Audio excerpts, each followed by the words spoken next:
Hello and welcome to the Slow Ready Podcast, a casual drive into the music and culture of Goose. I'm Mike, And I'm Alex. and we are back with another episode where we are going to do a deep dive on Goose's amazing third album, Dripfield, and get into some of our picks for the best live tracks. But before we get into our main topics, we'd like to get into the news and notes from this week with Goose in our first segment, Hot Tea.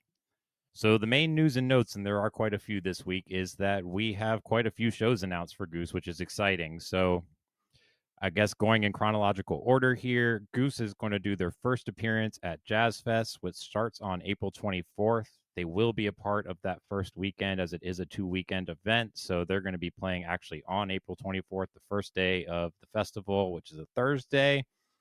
A lot of great artists there. It's a humongous lineup every year. And obviously, you get to spend it in New Orleans with the best food and drinks. So that is exciting. Goose is also going to be set to perform at Bottle Rock in Napa Valley. That festival is May 23rd and 25th, right after Viva El Gonzo in Mexico. And then they're also going to be doing Fiddler's Green in Denver, Colorado, where they were last year for June 6th and June 7th this year. And last but not least, the biggest news of all, Goose is headlining MSG, which we kind of knew was going to be happening, but obviously a huge deal and it's selling really well. So lots of shows announced. Summer is starting to actually line up. Any thoughts on these shows or festivals, Alex, and anything that you're looking forward to attending? Summer shaping up nicely. We'll see where the dates fill in from here, but lots of festivals. Goose obviously blew up quite a bit after Soulshine, so this is another opportunity to continue to grow and show themselves to audiences that might not normally see them. I've heard great things about Bottle Rock and Napa Valley. I've never been to that. Jazz Fest obviously has a stellar reputation. New Orleans is your favorite, so I know you have lots of thoughts on that. And Fiddler's Green, great to see them back there again. Those shows were awesome last year. I think they're going to continue to ride that high from some great jams last year. But we got to talk MSG. I'm definitely going to MSG. Got to see their first headlining show. It's only a 2-hour train ride basically from our house. So definitely going to be there. I think we'll see where the dates fill in from here, but I think we're going to definitely plan our summer around the MSG run, whatever shows are around there. But we're also going to All Good Now Festival, so really looking forward to that. Yeah, definitely. All Good is on my strong maybe list, but I'm leaning towards I may just be pulling the trigger here on that soon because I believe Goose is going to be doing a headlining set each night there. Jazz Fest, it's obviously very dear to my heart. I think New Orleans is the best city on the planet, but I'm on a holding pattern waiting to see if my PTO for that will get approved. If not, I may be going to Fiddlers. We'll see how it goes.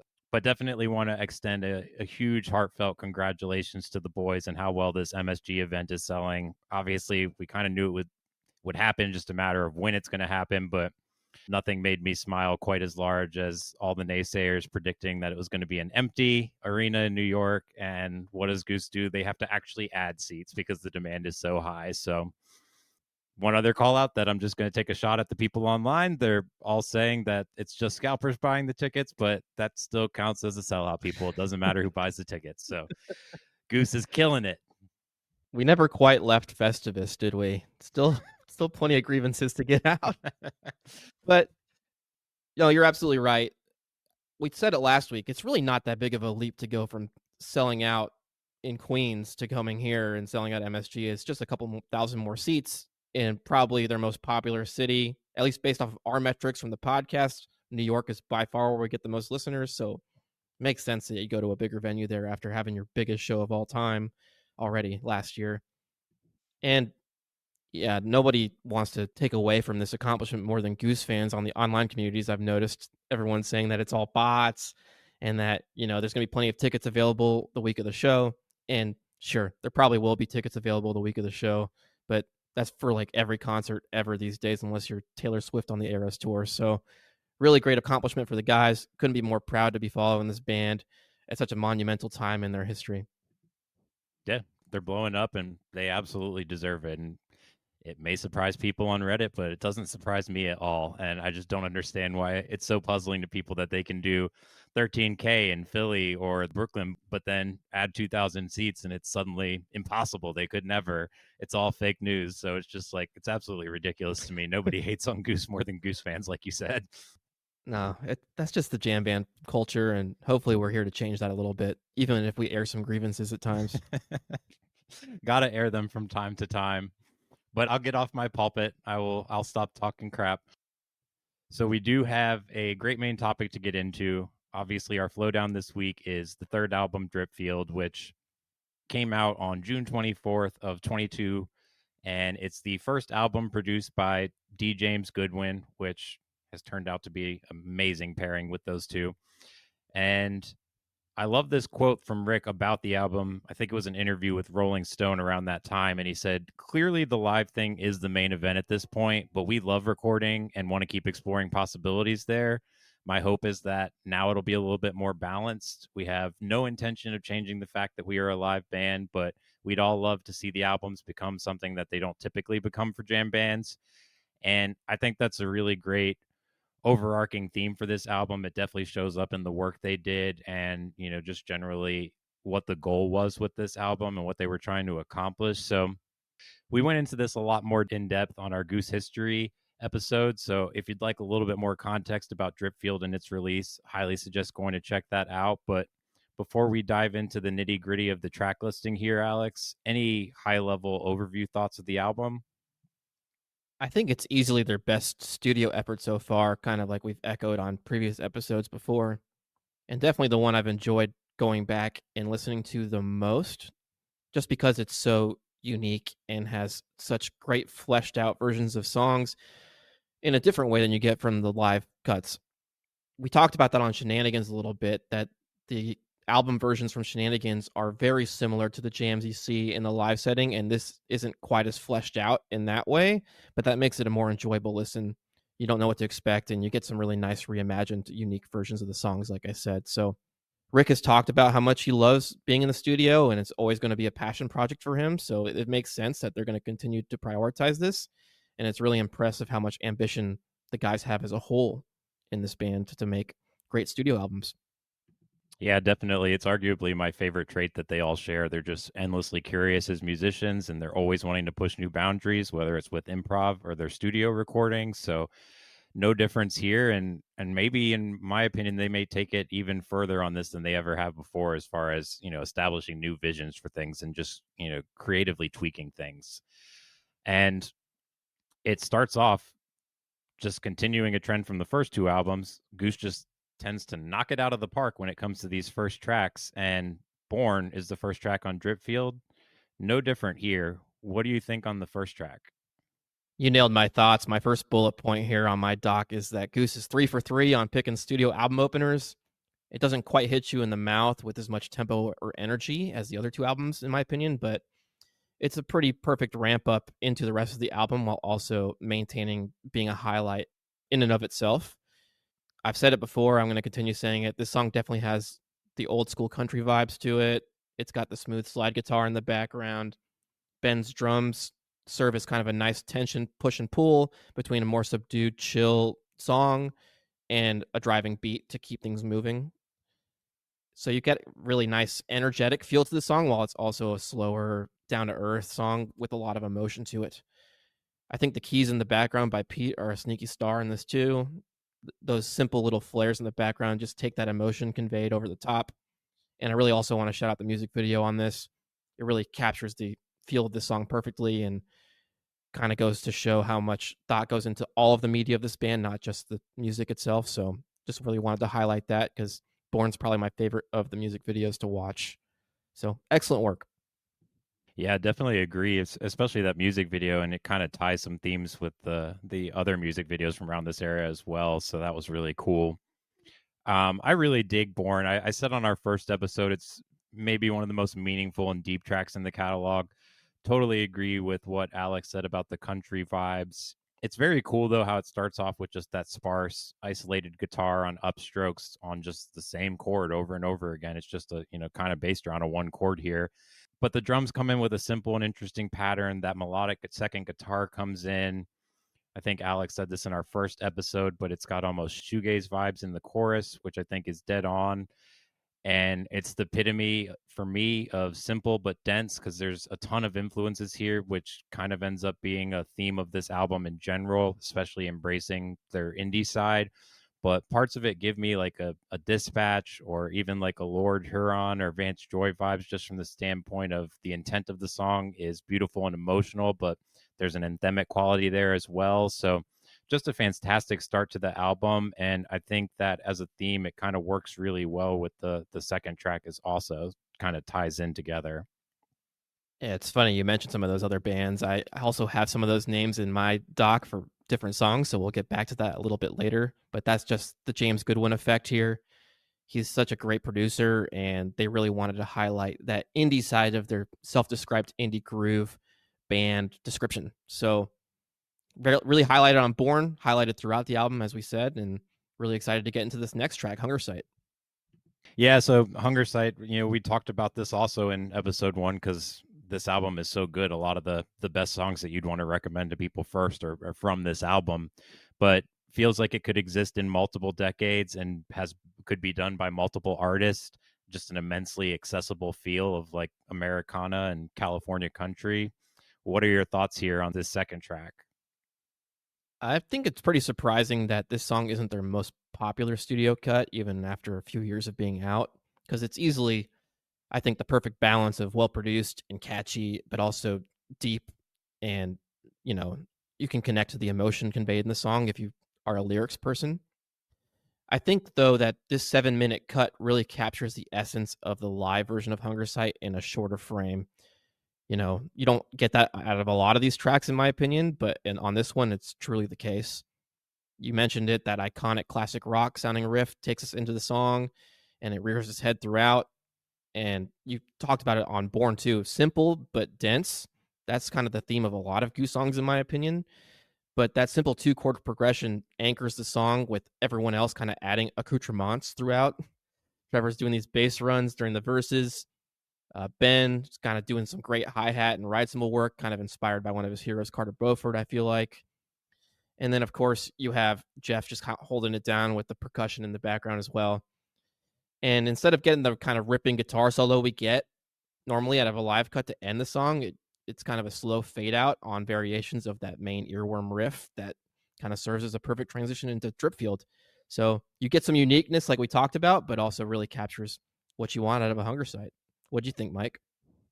Yeah, I think the thing that stands out to me the most about Hunger Site, obviously, than just being like an amazing song and maybe the most exciting thing to hear at a Goose concert, is I just feel like this continues something that I noticed on Shenanigans. There was a lot of growth on Shenanigans when it came terms of like just the mixing of it and fading instruments out, wiping them side to side. But while that had definitely leveled up on Shenanigans, it grows here in that they show a lot more ability to leave more space so that those can be highlighted better, the different parts musically.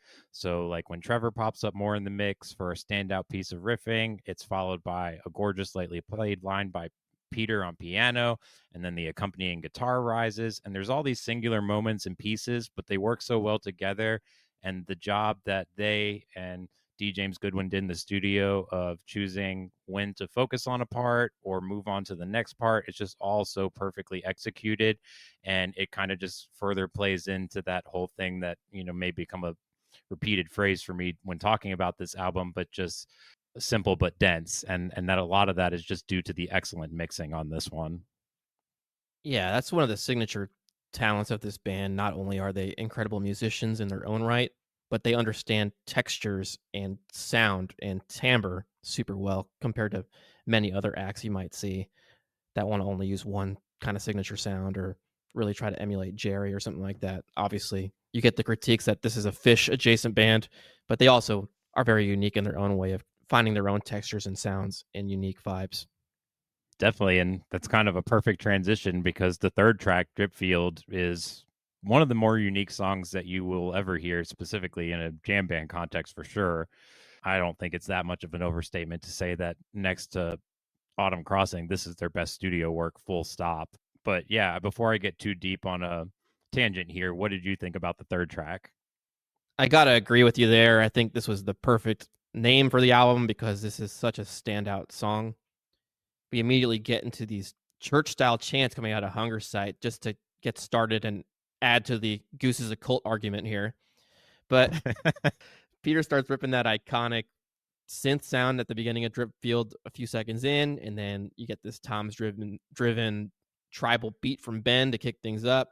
And backtracking a little bit, echoing the sentiments of the first two tracks, this is kind of another great encapsulation of what to expect out of Dripfield in a live setting, while kind of also having its own unique flair in a lot of ways. And we said it before, you said it just now. Dripfield's such a unique and signature sound to Goose, and I think this is kind of their signature sound overall, and something they need to continue to build off of in a lot of ways because nobody else does it like Goose does it with Dripfield. You get a nice combination of thought-provoking lyrics, very unique lyrics, some of the hardest to learn in the catalog. Getting a lot of experimentation, like we talked about, with different synth textures. You get a roulette wheel of vocal effects throughout the thing, and each of the band members is highlighted once again, depending on where you shift your focus. So it's rewarding every time you listen to it in a different way. And you might notice one listen, you might notice the cello or stand up bass being played with a bow in the background one time. You might notice a different synth sound than you heard ever before the next time. It's just so many layers on this, and just a terrific, terrific studio cut. By far my favorite of this album. Yeah, very well said. And again, like maybe the mixing stands out even more here than anywhere else just because it's so important on this one because layered would be, I don't know, incredibly inadequate to describe everything going on here. And so the mixing just has to be absolutely pitch perfect, and it totally is. You've got all these strange effects as well, both on the instruments and on the vocals. There's like a really cool reverse delay tape effect on the guitar in the beginning. And it's kind of like sensory overload at parts, maybe even a little bit claustrophobic just because there's not a ton of space. But when I say all of this, I say it all in the best possible way. The vocals are super pure, and while the song does not have a ton of air, the vocals have a very airy touch, which I feel like both counterbalances that and re-emphasizes it. And I love following along with Trevor's bass lines in the opening. They're kind of staggered and right before a lot of the beats, which kind of gives it like a Peter Gabriel early U2 vibe sort of feel. And like Hunger Sight, but on this to a way greater degree, I'd be remiss not to add all the small details that Jeff adds to this. And I think because, especially with the percussion and the rhythm being such a dense wall of sound, it's truly incredible, just again, how great the production is that you can actually pick out all the individual things with all of that going on if you're listening to this with headphones. So, absolutely mind blowing. Definitely, again, the second best thing they've recorded in the studio to Autumn Crossing for me. Just an absolute masterpiece. Couldn't have said it better myself, man. So, since we both went all in on that one, why don't we move into the next track, which, of course, is our namesake, Slow Ready. Way different approach here to the studio version than what you might see live. And let me just ask you, how does it work for you in terms of a studio version? So this is where maybe I start to struggle with the studio cuts for a stretch of the album here a little bit. Yeah. I love Slow Ready. Clearly, we both love it with the name of our podcast being that, but this just isn't my favorite studio cut personally, but still a tremendous effort trying to capture the different version of this than the killer live track that you get. So the focus is all on Rick's voice on this one, in my opinion, with some light drum track accompanying him. And then Peter kind of joins in for the harmonies a little bit. But once you get through that first chorus, big snare hit, song picks up.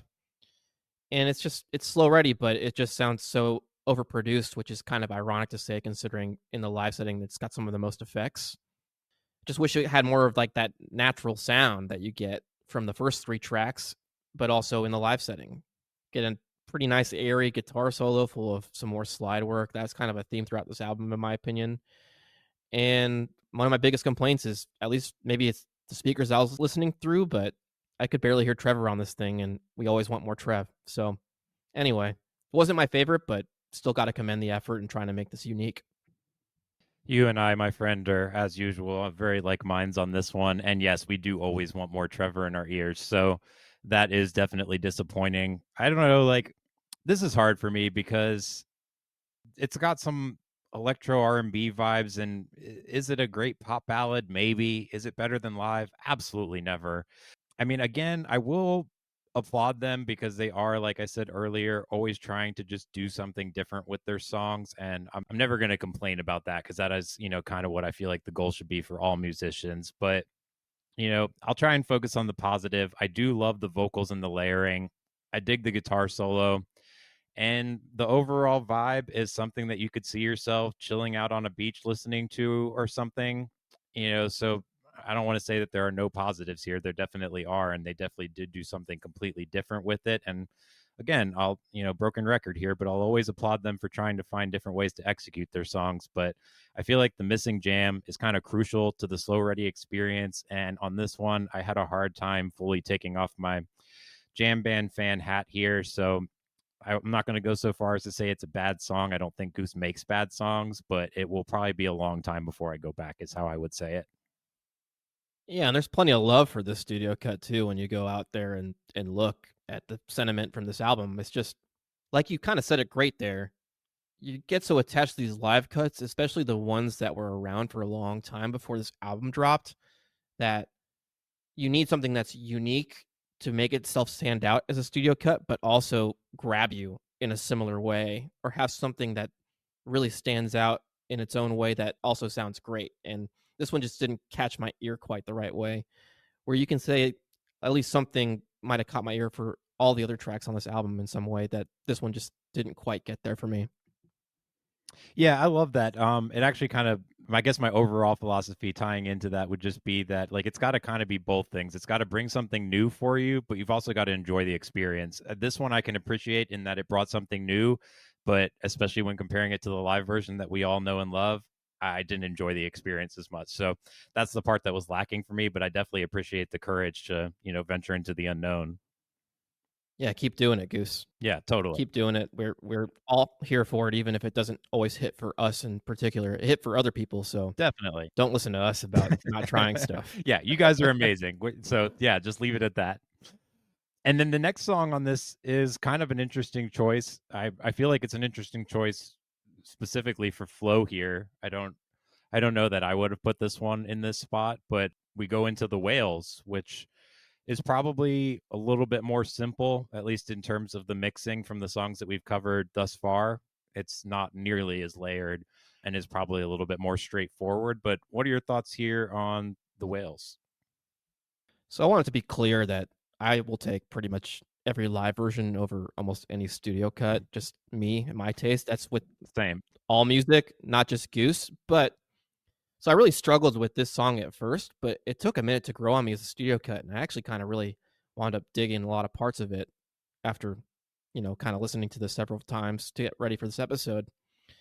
There's a lot of detail in this song that might not be as dense as the other songs, but you can kind of parse it out and can hear how this song is trying to lean more into the folkier and even old school country tropes, kind of like Born a little bit. You got that nice acoustic guitar in the background by Rick and the slide that pops up once again. You got Jeff playing the güiro, and my biggest complaint is why isn't the güiro like the loudest thing on this mix? Because it's a güiro. Come on. It all just kind of comes together, even though it's simple and it works. And the outro, in my opinion, is the real strong point of this song. They've held that vibe throughout the live setting and just kind of expanded on it, but a loose and driving emotional guitar solo with Trevor locking things down and kind of adding some counter melody, can't beat that. So had fun listening to this after kind of letting my mind marinate a little bit in that this is going to be different than when we get live, but it's got a lot of nice flair to it. Yeah, I have a lot less words written on this compared to a lot of the other tracks. I feel like this one is probably, in my opinion, anyways, it's a lot more straightforward, both in a live setting and a studio setting. There's just, at the end of the day, there's just a lot less layers than something like Dripfield or even Hunger Site, is at least what we've heard so far on this album. But I really dig the slightly country vibes. It's also got kind of like a jangle feel, almost like, not exactly, but a little bit, flavor of Touch of Grey from the Dead. It's almost like in that vibe for me, like driving pseudo pop country vibes. I dig the vocal effects for Peter, and I'm a huge fan of all the little additions that Rick adds on guitar to this one. The slide runs particularly add quite a lot to the experience. But, again, I find it to be a pretty straightforward experience, maybe the most straightforward other than like Moonrise. And I feel like it's also kind of in that regard, maybe the closest you get to hearing it a live setting, because in a live setting, typically this is pretty trimmed down. And the studio is, not much different in that regard. But I do really appreciate the nuances of Rick's playing. And like Alex said, particularly during the outro, you notice that, and they really stand out. And the main highlight from this one for me. Yeah, it's straightforward, but in its own way, a pretty iconic guitar solo that they've just kind of stuck with. It's so catchy. I love that solo. Never gonna get old.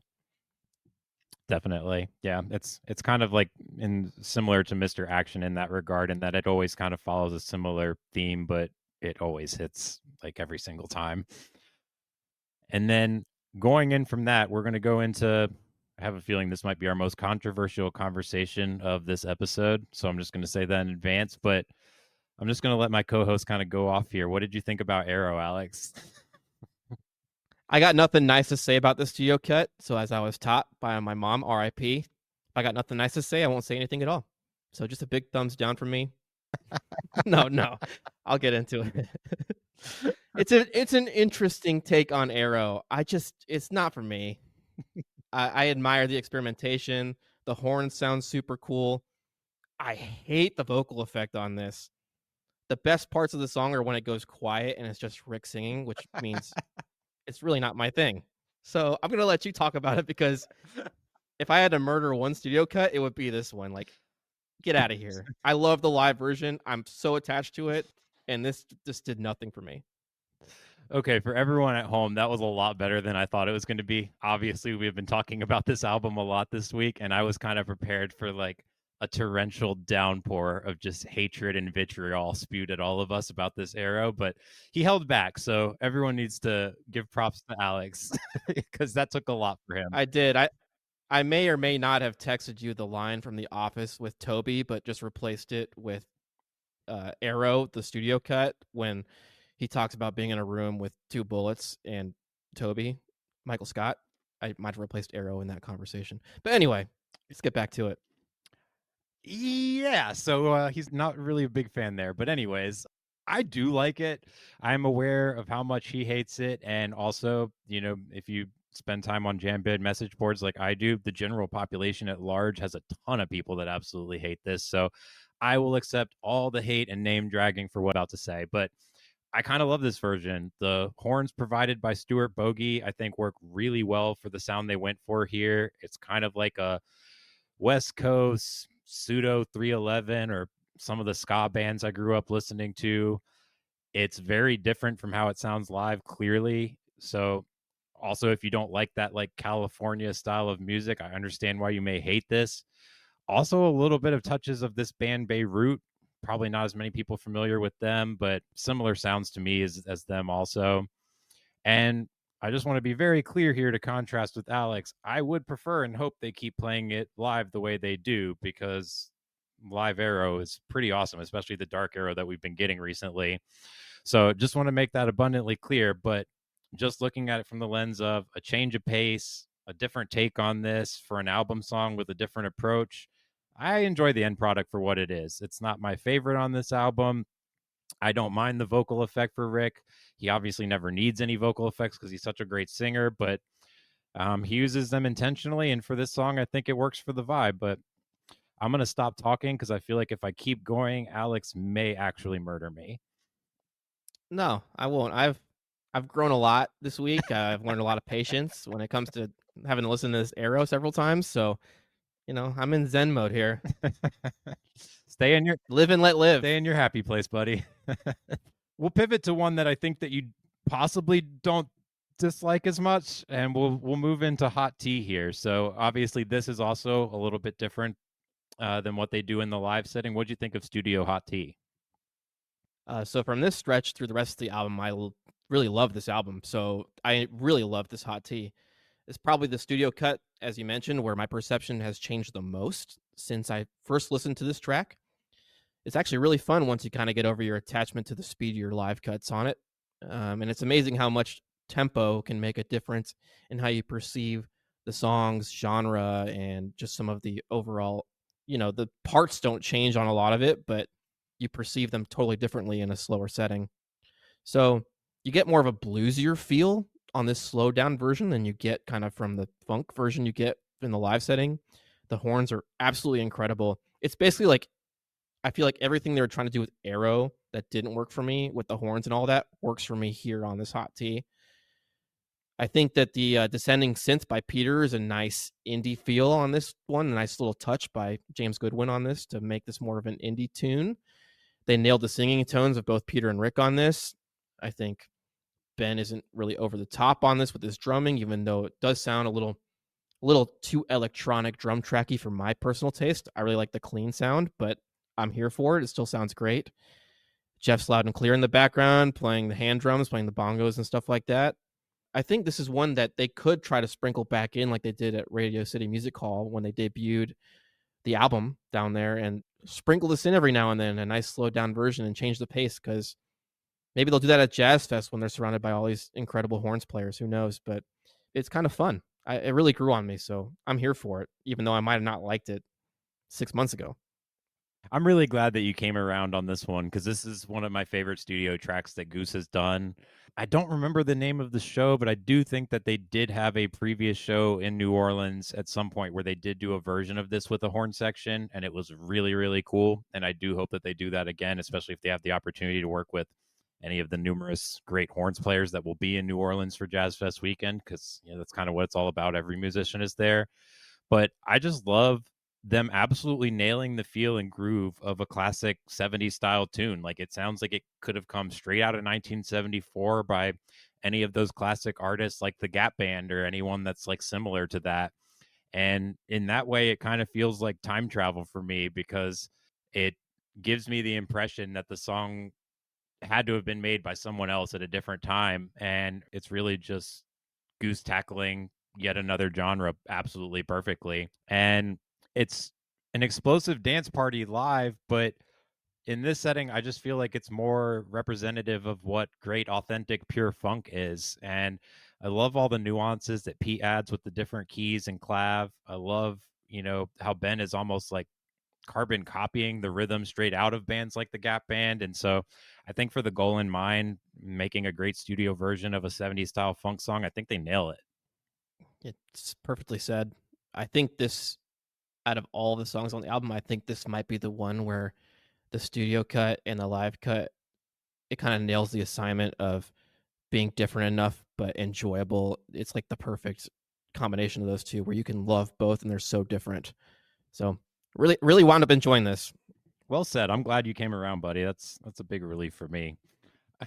um This next one, I'm curious. I don't know if I'll honestly be surprised either way. I don't know if you're going to have a lot to say about this or a little to say about this. So I'll be interested either way. But Moonrise is the next song on the album. And it's obviously a song that hasn't gotten a lot of plays with Goose. But what are your thoughts here on the studio version, as there's not a ton of live versions to compare it to?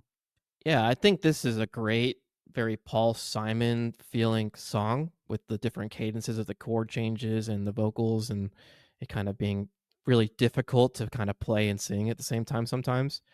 Rick has almost this like mandolin tone on his acoustic to accompany Peter's like really clean acoustic guitar rhythm playing. That's something that Peter's really great at and doesn't get shouted out enough. He's such a clean guitar player. I think the song needs more love in the live setting, like you said. I think it'd make a perfect like first song of the encore for a multi-song encore song. Kind of slow things down before building it up. So there's a lot to love about this song. I just find the vocal effects or whatever is going on with Peter's voice to be super distracting compared to the few live cuts we have. I really kind of like it more in like it feels so stripped down in a lot of ways, and then you have like this like really produced vocal choral effect on Peter's voice. So if it was just kind of like more folky, like simple, keep it simple, I think I would enjoy it even more. But great song, really short, really nice. Play it more. Yeah, I wholeheartedly agree. Those are great call outs there. I don't have a ton written about this one. This is another one where I feel like it's kind of like the Whales, but maybe even more to the extreme. There's not a ton of difference with how it's played live, and even if there were, there's only a handful of live versions that have been played, so there's not a lot for me to dissect there. I don't know how I feel about the added vocal effects. I first thought I liked the vocal effects, but I can definitely see your point about how a more stripped down feel may be more appropriate for what sounds like a purely indie folk song. And I think Paul Simon's a great call out. Definitely, totally 100% in that vibe. I love the layering of the guitars and the piano, but yeah, I don't really have a lot to add here. I think the album version is gorgeous, but again, I don't, for me anyways, it doesn't differ too much out of the live setting other than those vocal effects, which I'm kind of like 50-50 on. So I think it's really great, and I think it's great that Peter wrote a song about Wes Anderson and arguably the best Wes Anderson movie. So, Heck yeah, it's great. and then moving from that, we have what it's kind of surprising to me as we dug deep on this and I got to like 4 or 5 listens this week. This actually jumped out to me as my favorite studio track. So up next is Honeybee, and would love to get your thoughts on this, Alex, because I was pretty surprised as to how much I fell in love with this all over again. Me too. Honestly, I think this could have an argument for the best produced song on the album if Dripfield wasn't so like god tier incredible. Yeah. They're both so good. It just sounds absolutely terrific, and kind of talking about what we said before, this is where James Goodwin's expertise in the indie scene really shone through, because it does sound like it could be like a Lord Huron or Fleet Foxes kind of track if you just tweak the vocals to be those singers in that band. But it also keeps that signature Goose sound because of the magic between Peter and Rick singing. So you get that nice kind of circular guitar riff that drives the song and is an earworm in its own way. And then during the verses, it trades off with Trevor, Ben, and Jeff holding it down with some nice shuffling rhythm and bass pops. And the vocals really get highlighted by what they're playing there to stay at the start of the show. You get these kind of nice, like, ooh, ooh, ooh, like Wings sounding Band on the Run Yes. synth throughout. It's super retro feeling. I just did not expect to enjoy this as much as I did, even though I do like the live cuts of this too. And really, really nice listen. It kind of feels like the bookends of this album are the real stars of the show. And this is really the start of that.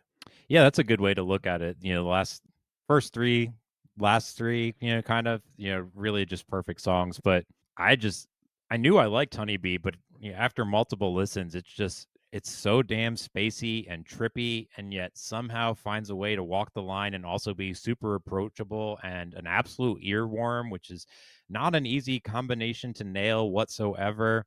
And I love the mix they get with the drums and the percussion. I think there's like the rain stick might be in here as well. They just hit all the spots. And then Trevor has this very bouncy bass line, and it all kind of combines to give me, anyways, like this floating and weightless feeling.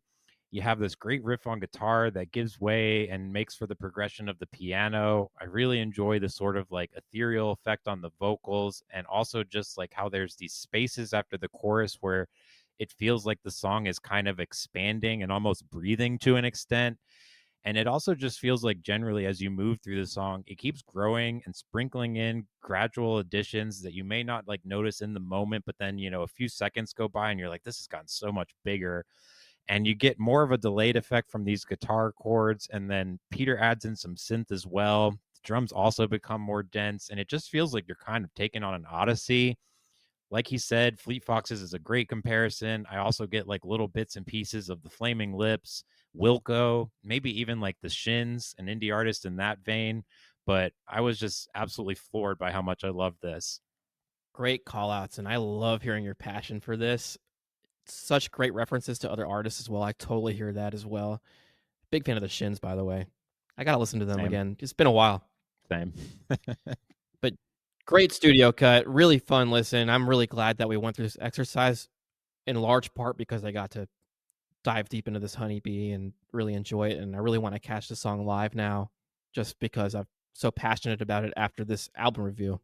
Yeah, that is the fun part for me as well. I'm glad that we do these because we both have heard all of these things multiple times, but sometimes, especially if you get a little distance between yourself and the studio, which we obviously, I said it right at the top, jam band fans are going to have a difficult time with studio albums. But when you do get a little distance from the last listen and kind of come back in and actually do the due diligence of listening to each song a few times, you do emerge, at least for me, with a new appreciation of what they accomplished here. And one of the biggest accomplishments on this album is the very last track, 726. And I know that you're a huge fan of this, and I would love to get your thoughts on how they did with the studio version of this absolutely gorgeous song. I just said it for Honeybee, but this is the same case where this has the argument for best produced studio cut. Yes. I this in so many ways this is better than the live version in a lot of ways because there's so much you could not really fully replicate in an equal way from the studio cut in a live setting. Just an incredible listen when you're at home, layers on layers in such a simple tune. Get a nice synth intro on this that you don't always get in a live setting, actually very rarely get in a live setting. Gorgeous mixed vocals on this again. Get a little bit of everything, like a short bass solo from Trev, more slide guitar featured, take kind of like a callback to Born to bookend the album, and a nice outro that eventually fades out to silence in a way that like would be nice to even see in a live show in a lot of ways. We don't get that a lot. So really enjoy this listen. It's quite a ride. Such a great emotional song. Huge fan of 726, and I really hope this song has grown on you because I know you didn't used to love it. So let's hear it. Yeah, so I have an interesting relationship with this song. I do think it's like a gorgeous and beautiful song. I don't think that it would necessarily ever be at the top of my list of things that I'd want to hear like going into a live concert. When I go to a live concert, a lot of what I'm looking for is energy.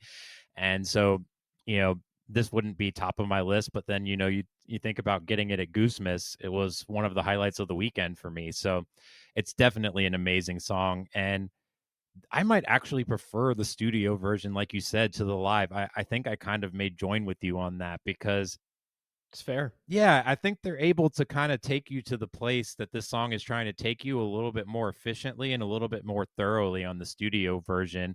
It's obviously gorgeous, bliss based. It kind of feels like what I imagine going to heaven would feel like. And I think at least some of that is related to the choir that you get at the end, which absolutely makes this a borderline spiritual experience. I think it's the absolute perfect choice as far as the last song on the album goes. And I think it's about as spiritual of a studio experience, considering studio tracks that I've ever had. So I don't have like a ton of like musical breakdowns here. It does give me like similar vibes to like a lot of the 90s R&B in the early part of the 90s that was popular at that time or that you'd hear at your local skating rink when I was a kid. It does have elements of that or like even songs like Forever Young, but it does its own thing and kind of make a new genre of sweet, sentimental, emotional music here that is just gorgeous. You kind of said a lot of what I wanted to say in a better way than I could have said it. It's just hard to convey how you feel about this song sometimes because it's just one that you can immediately connect with, especially on the studio cut, and one that you want to belt out along with Rick when you're listening to it. So just a special, special studio cut. I think in a lot of ways, this might have an argument for the best studio cut they've ever done. So really enjoyed it. I think it's a great way to close the album. Interesting choice to close out with a slower tune, but also serves as a really nice bookend, like I said, between that Born dynamic and 726, kind of starting and ending on a chill note. Yeah, a couple of great call outs there by you. One, I think that that's true with the bookends. I think that they, it's almost inarguable that they really nailed the through lines and the themes that they wanted to communicate on this album. Everything was kind of perfectly designed and laid out for this, and they, set out with a plan and executed it perfectly. So I definitely agree. You said that great. We're on sync on so many things except for Studio Arrow. We can fight about that for years.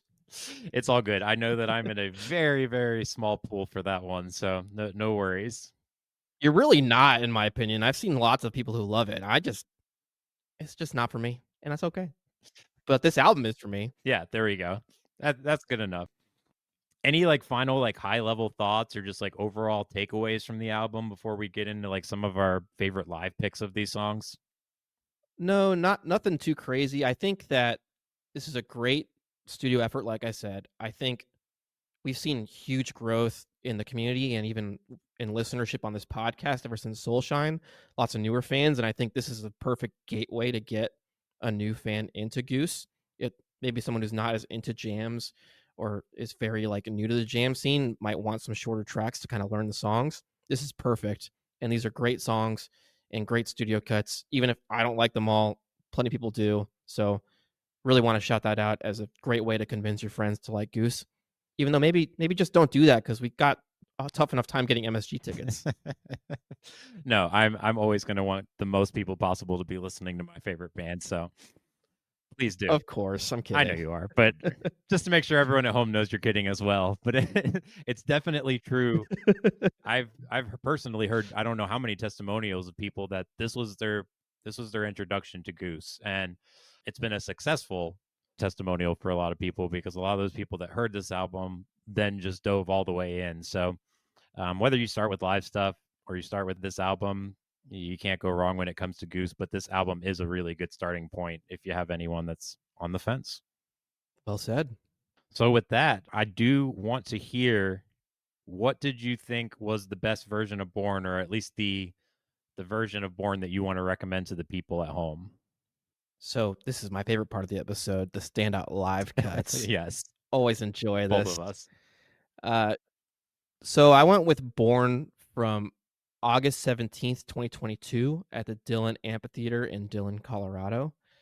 This is a great, great version. I think it's a lot of people's favorite versions when you look at sentiment.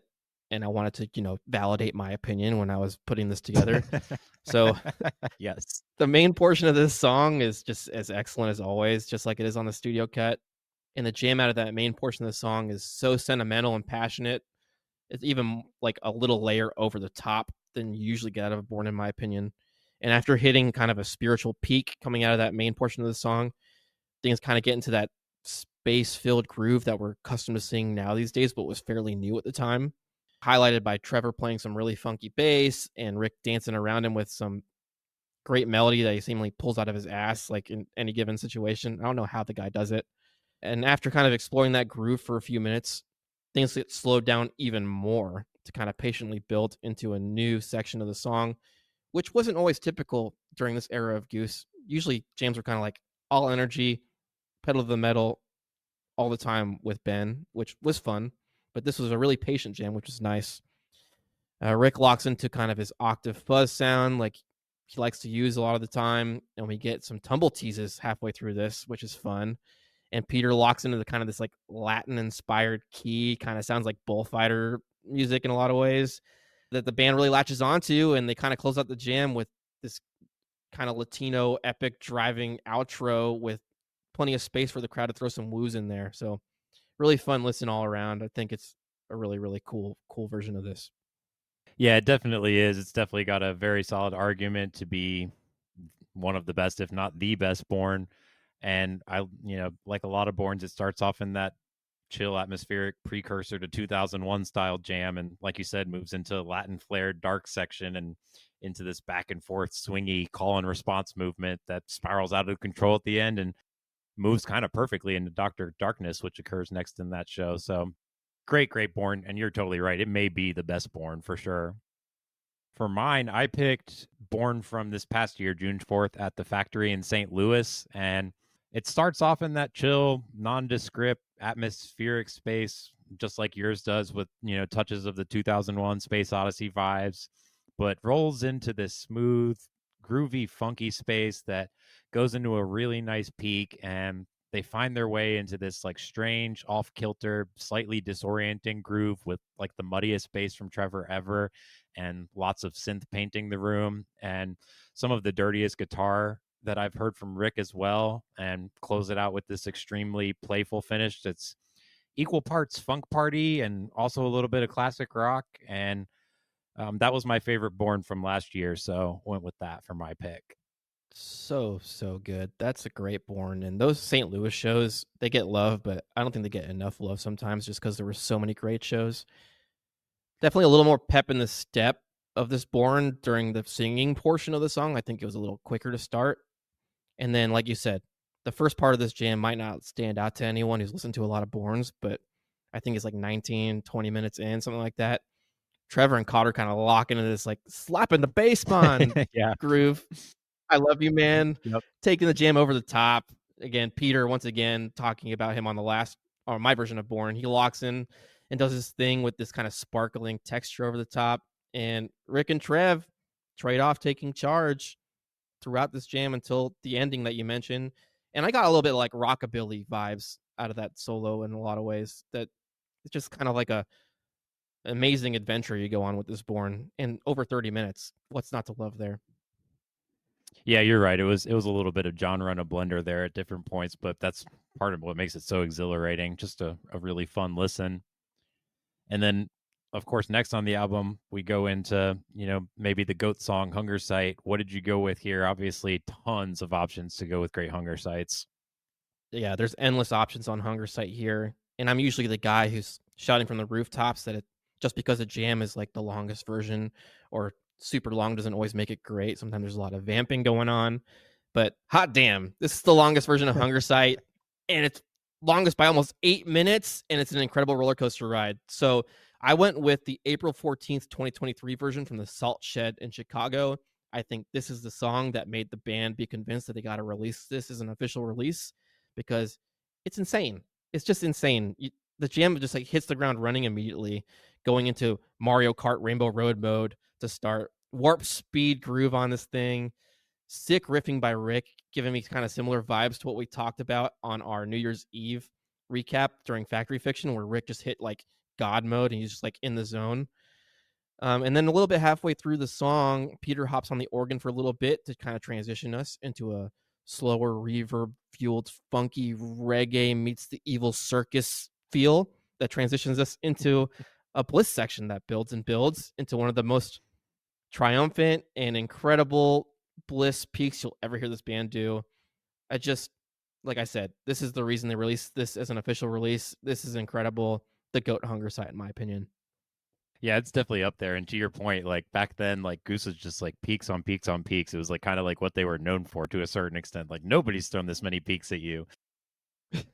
And that was kind of like their bag. And it was a great bag to be in, like to be clear. Like I loved them in that era when it was just the peaks are just never gonna stop. Nobody's ever thrown this many in one song. So I just a couple quick notes about it. I love how up tempo it gets. It kind of reminds me of like when Hunger Site in the early part of fall was starting to get really aggressive. It's kind of like a little bit like that in that it's just runaway train on fire type feel.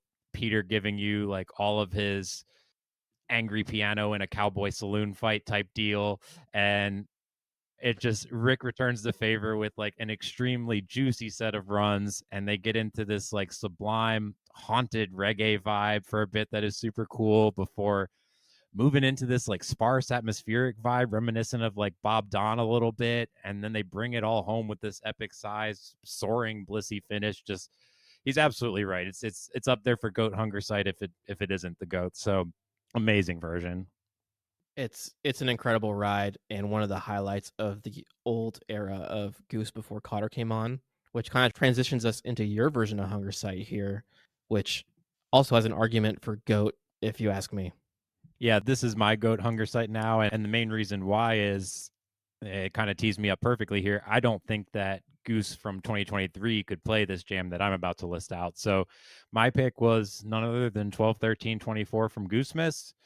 Obviously, ask me, I'm sure most people as well. It was the jam of the weekend, mostly built on a 3-chord progression that Peter latches onto while he's also adding ambient sounds, eventually gives way to the rhythmic piano that was so popular in 2024. Some of the most melodic playing ever from Tweaks, tons of patience from everyone. Jeff adds so much to the rhythm section as he did all fall tour and especially at Goose Miss. And as it picks up pace, the progression plays less of a starring role, even though it's still there in the background. And Rick just picks up the intensity like only he can do. And it just rolls into one of the most insane peaks ever. And it's truly outstanding just how much this jam gradually snowballs, accumulating elements along the way, and just so much patience and maturity, and just a humongous marker of immense growth from them in 2024. Couldn't have said it much better myself. By far and away, the highlight of night one for sure. Super self aware and introspective jam. And that deliberate, slow, sustained run by Peter that slowly builds. Like people might have the complaint that he's playing the same thing for a large portion of the song, but that's creating the patient build, and he's crescendoing along with it to let the band thrive, especially Tweaks and Rick kind of trading off turns of taking over the melody of this thing. Absolute masterclass in the full band slow build jam. So you nailed it, man. I absolutely love this. It's been soaring up my Jam of the Year rankings here. Shout out to AAT. We'll talk about that maybe at the end of the episode here, but great song. Definitely. And I'll let you kind of tee this up here. I'll try and fill in if I have any additional thoughts, but I feel like you may have this because Dripfield's next, and I know we both went with the same one because it was a pretty obvious choice standing in front of us. Yeah, we did share our picks before this episode, like literally yesterday, so we had a chance to at least listen once to each other's version to make sure we knew what we were talking about a little bit. But yeah, we both picked the Dripfield from the Greek this past year on September 27th.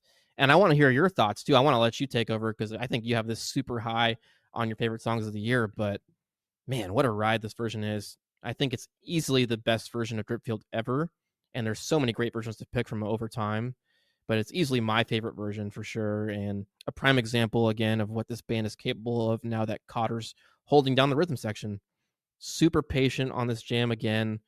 The full band experience just is highlighted and lingers throughout all the stunning, beautiful moments in this jam versus moving on from peak to peak, like we might have said for 2023 jams there. Everyone's highlighted in their own way, whether it's obvious like Rick and Peter trading off anchoring the melody, but Jeff's also in there adding these timbali shots and adding different percussive flair. Cotter's somehow finding a way to make his toms melodic in their own way. It's incredible what he can do with his toms work. And Trevor's the man. We love Tweaks holding it down, doing his own counter melody and melodic fills in the spaces that this very spacious jam allows for. Pure heavenly bliss on this all the way through the finish line, and closes out with a soaring Rick solo like you often get, but it's kind of everything you want out of a 2024 Goose song. So I'm rambling here. I want to hear your thoughts. You're probably much more concise than me on this because I could just ramble for days. I mean, to me, it's definitely the goat Dripfield. And to your point, backing up just a second, that hunger site.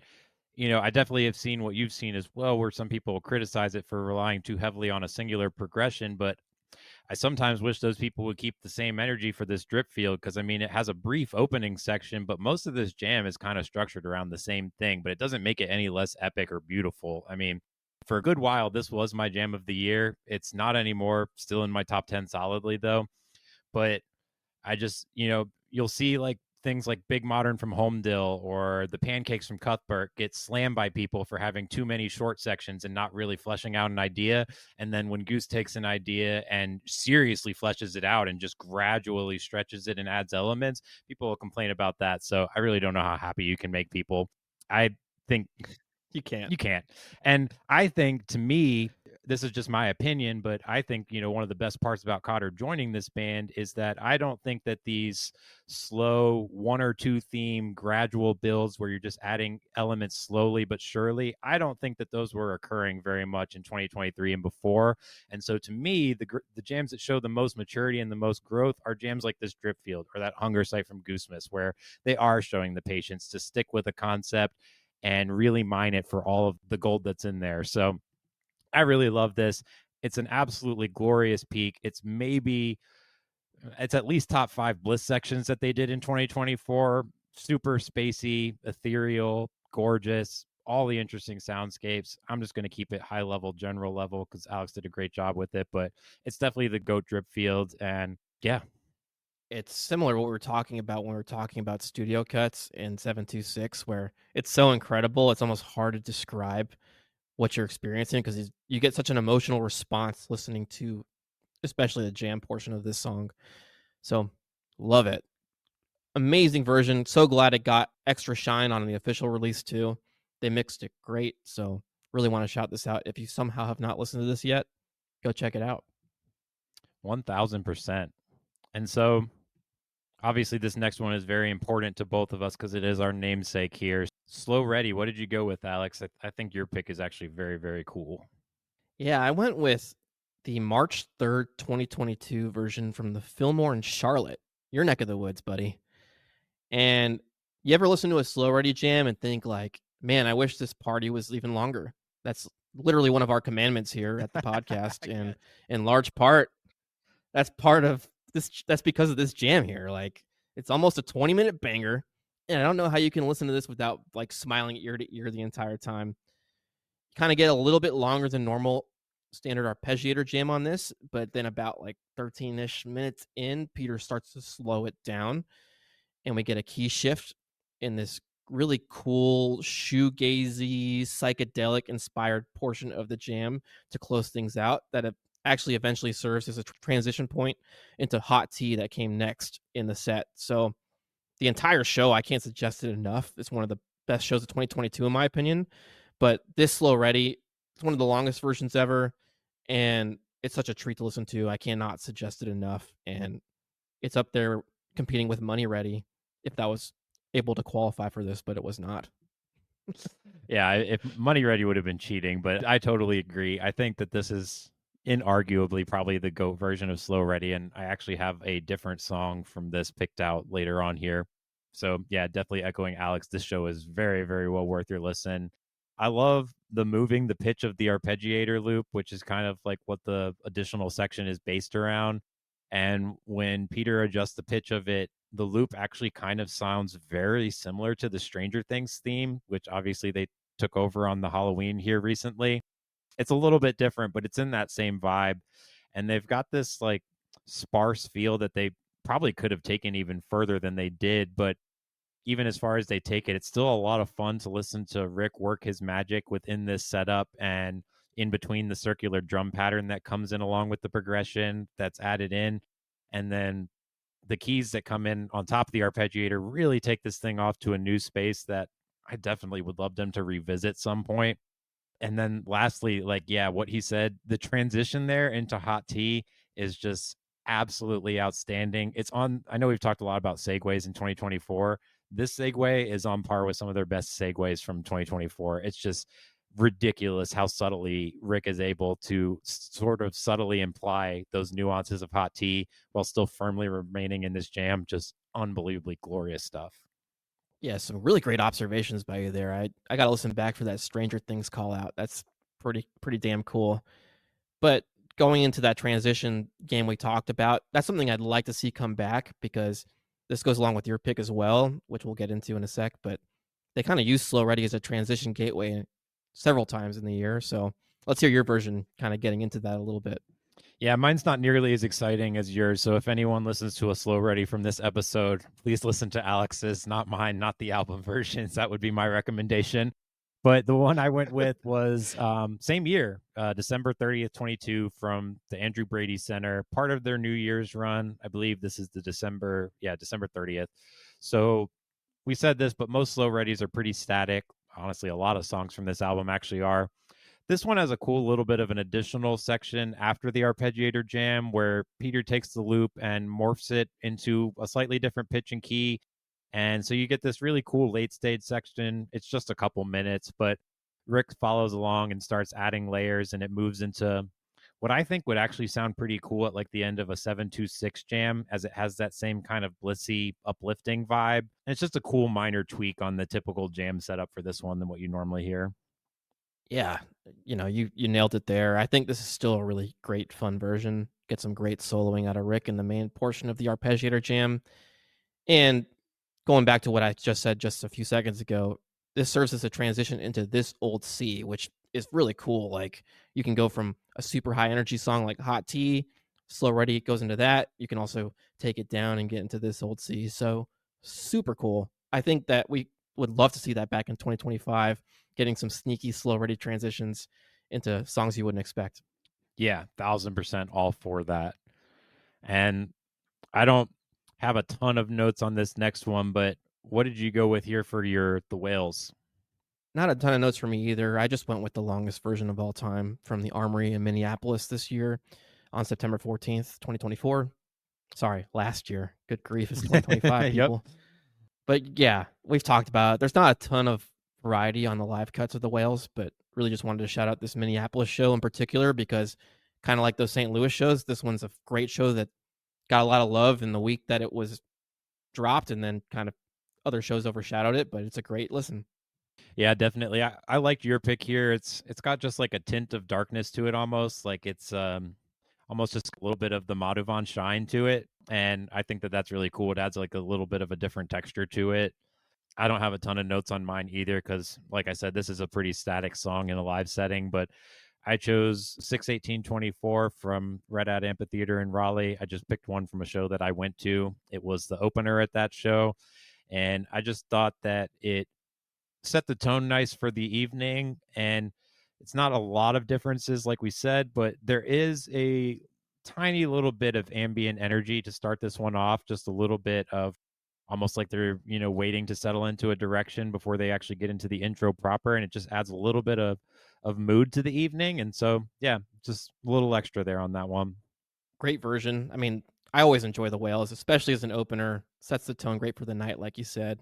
Also, shout out to my show bias version, the 28th of June from Philly, because their voices were on point that night. So if you want to listen to a version with great vocals, you can't go wrong with any of our picks. Raleigh, Philly from this year were great. Yeah, I believe we have the same pick for this next one here. So obviously, without question, one of the biggest jams of this past year here. So we both went with Arrow from the Fox, June 22nd of last year. Obviously very unique, especially at the Yep. time. There's been some that have followed in its path since then, but what made you pick this one? Well, there's a lot of reasons. I mean, we can start with if you want to go off of the best light shows of the summer, I think this one takes the cake.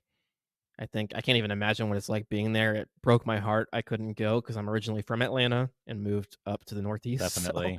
watching the videos of this after, I was like, oh, um, just one of the best jams this band's ever done, let alone just in 2024.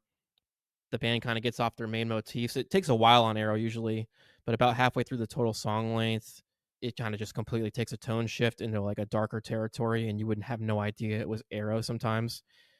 Getting into a more quiet ambient space with those dark undertones, like I said, that start creeping before Peter starts locking into these like siren-y, haunting sounds from the synth that sounds like Alien Invasion Arrow or something like that. And then all of a sudden we get into this super high energy driving Rick riff that takes us over the finish line before getting back into closing out Arrow. So lots of twists and turns on this one.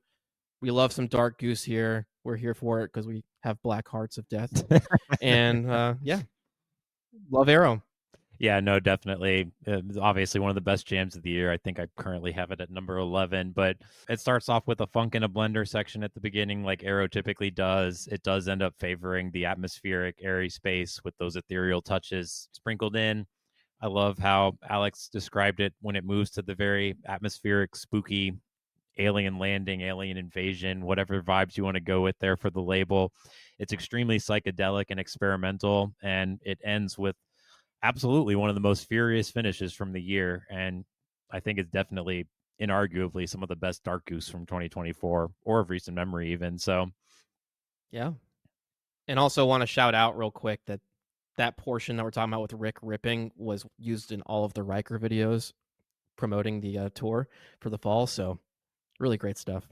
yeah, iconic guitar lines from him. And so from there, we move into Hot Tea, which lots of different takes on this song in a live setting. What was your pick and why, Alex?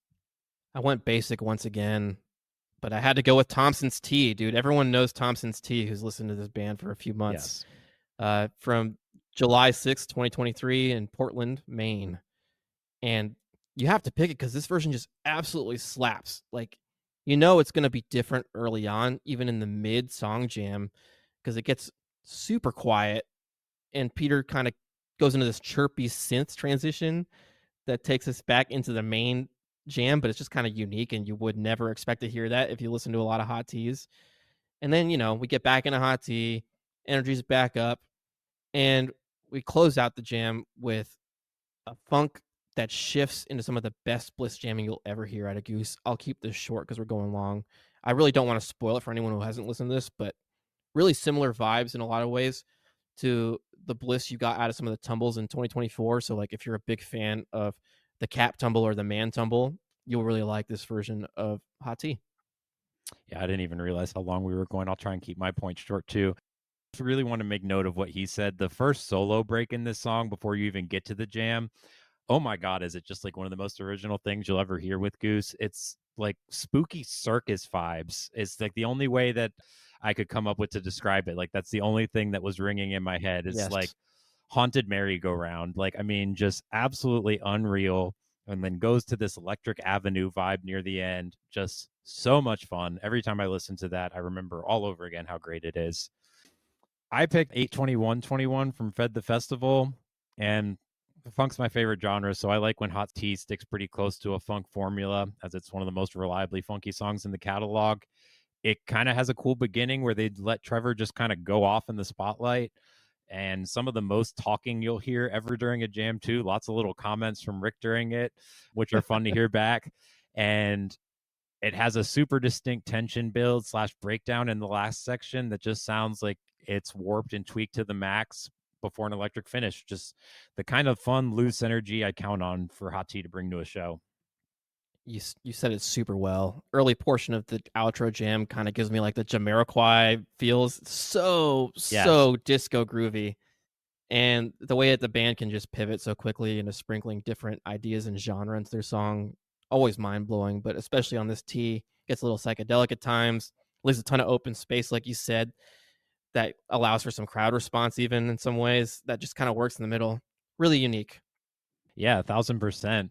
And the next song, Moonrise, I don't really have any notes on mine. It was the one I went with was 11-10-24, which was obviously part of the acoustic set for night 3 in the Cincinnati run.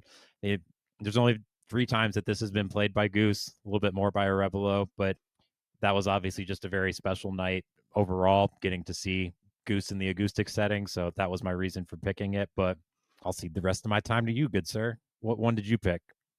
No, I just picked the first time they ever played it, which was at Radio City Music Hall in New York on the 25th of June in 2022. Again, acoustic. You said it played only 3 times this Goose, so not a lot to pick from. These versions don't have any special particular jamming or anything to them. They're just nice to hear, and hope to see it again in the live setting soon. Yeah, definitely a great song. And then one of our major highlights from the album, Honeybee. What did you go with there for your live version? So I went with one of the pandemic versions of this from June 28th, 2020, from the Goose Community Rec Center in Unknown, Connecticut, I believe is what they said about it. I'm not sure what the city was. And some of you all might think it's like a wonder that Goose is my favorite band with how many acoustic versions I'm picking and stuff like that, because I love acoustic music. But this version of Honeybee is just so good, and it is acoustic. And I think that the pandemic was really a shift in a lot of ways with some of the creativity of this band and what we got out of Goose at the time. But it was also really nice to hear on this version, after going through several live Honeybees, the dichotomy of how different Rick solos when he plays acoustic versus on his electric. And I think the acoustic setting is really where this song shines in a lot of ways. And of course, got to shout out Coach on the Rain Stick, which just elevates this song into one of the GOAT songs of all time. So love you, Coach. I definitely love you, Coach, and that's so cool that they did that show on the farm. I believe there's like sheep there and stuff. And if you get a chance to pull up anything else from that show, there's an amazing version of this old C that's actually played up tempo, which is really fun to hear. Yes. So yeah, Oh, if you yeah. haven't gotten a chance, go back and check that out. It's cool to see them in a laid back, chill setting, just hanging out in lawn chairs playing music. Yep. It's a great show.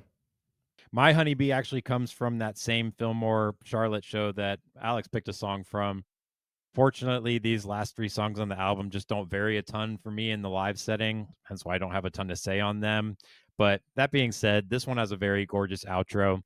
I feel like this song would actually have a ton of potential in terms of the songs that could be stretched out, as it's got, like I've said before, that very airy feel and a lot of mix of genres in the music. And I feel like it could veer off into any number of like psychedelic or acid inducing type musical genres. So I would love to see Goose kind of come back to Honeybee and start taking it for a ride every now and then, because I feel like it could go a lot of directions. But this is a really good version, and like we said, that Fillmore show is really great for 2022 shows.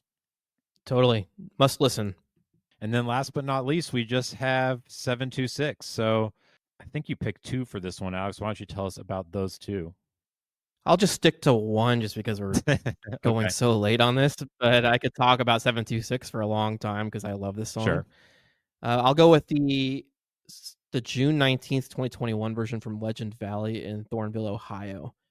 And I picked this one mostly because it's kind of got that unique synth intro that you get from the studio cut a little bit. It's different, but it's a synth intro nonetheless, and it lingers throughout the song until we get through the outro and the guitar solo. And I think this guitar solo is pretty unique and emotional, in my opinion. Starts off with all the focus on Rich himself, and then Ben really starts going in. And regardless of what people think of how things ended, the chemistry was on point between these two during this solo here. And it's so apparent during this era, 2021 Goose, that these two guys were just locked in. Rick and Ben are trading off and doing some cool syncopation between the way that they're riffing with each other. So really want to shout out the 726. Really great version. Yeah, definitely. And pretty much anything you want to pick from Legend Valley is always going to be a winner. I will say just briefly, the other version he picked was 3922, and they actually jammed the crap out of that 726. Also, definitely worth listening. They did. And then I just picked 820, 822 from the Brooklyn Bowl in Vegas. Not a ton of improvisational differences, but a lot of the differences I find are in the outros with some of these. It definitely doesn't reach the level of a jam, but just like that Honeybee that I called out, some extremely pretty and emotional soloing from Rick. And, the song's always gorgeous anyways. So that one's just got a little additional extra pretty part there at the end. So 3 good versions to listen to. There's not a bad version out there of 726 as far as I'm concerned. So check them out. Totally agree. And so that kind of concludes our Dripfield album review. Any last parting thoughts or overall thoughts on the studio album or any live versions or anything like that, Alex? I think it's a genuinely rewarding listen, like you said, and like I said, different on the studio cuts in so many ways than you get from the live setting, especially the road tested songs that you had heard for a while before this came out. But you get something out of each version of the song, even the Arrow, which I wasn't a huge fan of, still unique and still something to love for a lot of people on that. So really rewarding through and through. Even if you're a live cuts only person, I think of all the albums, all the studio albums, this is the one that's the easiest to listen to for a live cut lover. I definitely agree. And I'll just reemphasize my favorite part about this band is that they always take the road less traveled and they are always committed to exploring new ground musically. And this album is kind of a perfect microcosm of that. So really rewarding to go back and listen to. And I was kind of surprised at how much some of these studio tracks really just jumped out at me as huge accomplishments for them. And can't wait to see. Hopefully, we'll be getting new album news here at some point in this year. It seems evident that that's going to happen. There was recently a photo of the boys at D. James Goodwin's farm posted recently. So we have every indication that they're working on something in the studio. So I hope to be hearing with the rest of you about a new album here in the near future. Hell yeah. Can't wait. And so that concludes our episode here. Just want to highlight a couple other things before we sign off. One, we do have our Dream Setlist event going on right now. You can still submit Dream Setlist entries. You can find those entries on our page, any of our social pages, I believe. We've also been posting reminders and stories. The deadline to submit your entries is by January 24th, so get them in before then, as that is when the entries will close. Yeah, anything on that, Alex? No, it's just going great. We've gotten a lot more responses than we thought on this. It's been really fun to see them come in. So we want to get as many as possible before we release the episode for you. And the form, like Mike said, it's linked on all of our pages, on all of the posts about the Dream Setlist as well. So we'll keep shouting that out in our stories and everywhere else. Yeah, definitely. It's been so fun. Except TikTok. Except TikTok, because it's now banned. Yeah, we won't be on TikTok at least, pending everything. But yeah, he's absolutely right. It has been so much fun seeing your responses. Just been blown away by the participation within the community. Thank you so much. It's going to be so fun to break down what everyone went with, what the selections were, and also happening at our friends over at AAT. They're wrapping up Jam of the Year submissions, so those have to be in by tomorrow. So definitely get your submissions in for them as well. This is a very cool event to participate in this community. And with that, before we sign off, you want to tell people what you went with for your Jam of the Year, Alex? Oh my gosh, putting me on the spot. And real quick, you said tomorrow, but by the time people are listening, it'll be today that the submissions are due. So That's totally right. get your picks in. So putting me on the spot, I'm still doing some last minute cramming and scrambling to finish my submissions here, but I got to go with my heart. And everyone knows what I'm picking here. I'm picking the Tumble from the Man, Philadelphia. I know it's show bias. I know it was like my first show I attended, but gosh, I just love what they've done with Tumble in 2024, and this is the peak of that, in my opinion.